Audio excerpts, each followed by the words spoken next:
segunda faculdade, eu fiz faculdade de pedagogia, com habilitação em administração escolar, né, para ser diretor de escola.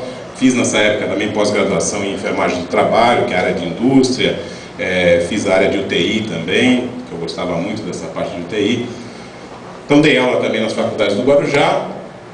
Nesse período também, uma coisa que me marcou bastante, meus pais me deram a coisa mais valiosa que eu tenho até hoje, que é o exemplo de dignidade, de caráter, de retidão. Isso ninguém tira de você. Podem tirar tua casa, podem tirar teu carro, podem tirar até o teu dinheiro que você tem na poupança, como uma vez um presidente tirou o dinheiro que a gente tinha na poupança, que todo mundo achava que era o que tinha de mais sagrado, era a poupança, tiraram. Mas aquilo que os teus pais te deram, ninguém pode tirar. Então eles me deram aquilo que eu considero como mais precioso, que é o exemplo de ser humano, que é o exemplo que eu quero passar para os meus filhos também. Não quero saber se o meu filho vai ter chance de ser rico ou não vai ser rico, se ele vai ser muito bem sucedido ou não vai, se ele vai cursar os melhores. Eu quero que ele seja um bom homem. Se eu conseguir formar meu filho para que ele seja um bom homem, eu já me dou por satisfeito. É lógico, tem que dar formação, tem que dar escola, pagar escola, faculdade, sei lá o que for. Mas, gente, a coisa mais difícil hoje em dia é você conseguir formar um bom ser humano. Essa é a coisa mais difícil, porque você ficar pagando escolinha, não, eu faço tudo pelo meu filho, faz o quê? Você nem olha na cara dele? Não, eu faço tudo, eu pago escola, pago comida, pago isso, pago judô, pago ginástica. Não, gente, você não está dando tudo aquilo que ele precisa, está dando aquilo que ele de repente gosta naquele momento. Mas será que é aquilo que ele vai precisar no futuro? Será que é aquilo que vai fazer diferença para ele no futuro? Será que você está fornecendo isso? E aí, na época meu pai foi funcionário público durante 35 anos, trabalhou até como encarregado de um almoxarifado do DR na época, né, Departamento de Estradas de Rodagem, depois virou DH, e aquele tipo de pessoa que nunca foi capaz de pegar uma coisa que não era dele. Não ficou rico justamente por causa disso, mas foi o melhor exemplo que ele deixou para os seus filhos. E na época eu falava, puxa, meus pais não têm a sua casa própria, e eu já tinha, nessa época, em 85 mais ou menos, eu já tinha comprado um apartamento para mim, que estava terminando de pagar as parcelas, lá na Praia da Enseada, no Guarujá, e eu resolvi comprar um apartamento também para meus pais. Falei, dá para apertar um pouquinho, a entrada que eu precisava dar era um pouquinho alta, mas eu falei, em 5 meses mais ou menos eu pago essa entrada, não tem problema, né? E depois eu vou pagando o restante lá, dá para pagar sossegado.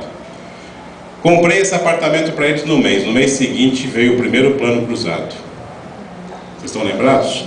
Quando eu comprei a casa para eles, a inflação no mês era 3% mais ou menos no mês. Chegou a 80% ao mês, quem lembra dessa época. Em um mês, quem tinha dinheiro, o dinheiro, entre aspas, atualizava, não é valorizava, mas ele atualizava 80%. E quem tinha uma dívida, em um mês, ela aumentava 80%.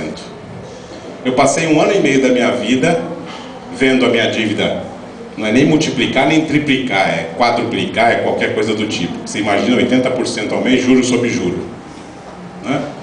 E de repente começou a estourar, e você, se tivesse uma agulha, você não conseguiria vender.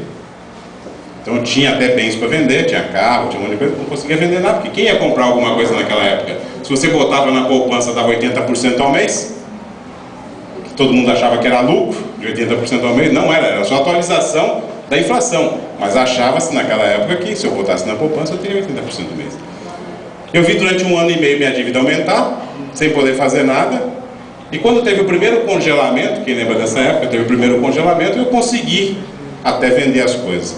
Tive que vender tudo que tinha, meu apartamento que eu comprei na Enseada, carro, casa, telefone, tudo que eu tinha. Fiquei sem nada, nada, para poder pagar todas as dívidas de uma coisa que eu queria, que era só ajudar meus pais.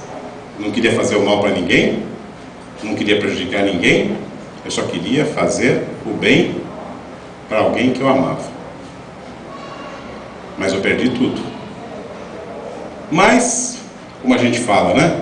Quem cai, sempre se levanta. Se quiser. Se quiser ficar sentado e chorando, não vai se levantar. E aí eu fui trabalhar nessa época também, no Hospital Oswaldo Cruz de São Paulo, né? Quem já conhece, é como se fosse o Hospital Albert Einstein também, Sírio-Libanês, Oswaldo Cruz e Albert Einstein são os 3 melhores hospitais de São Paulo. Fui trabalhar, eu já era uma pessoa conceituada lá no Guarujá, as pessoas de São Paulo já me conheciam de congressos que eu participava, então para mim eu tive uma certa facilidade para ir trabalhar até no hospital. Nessa época,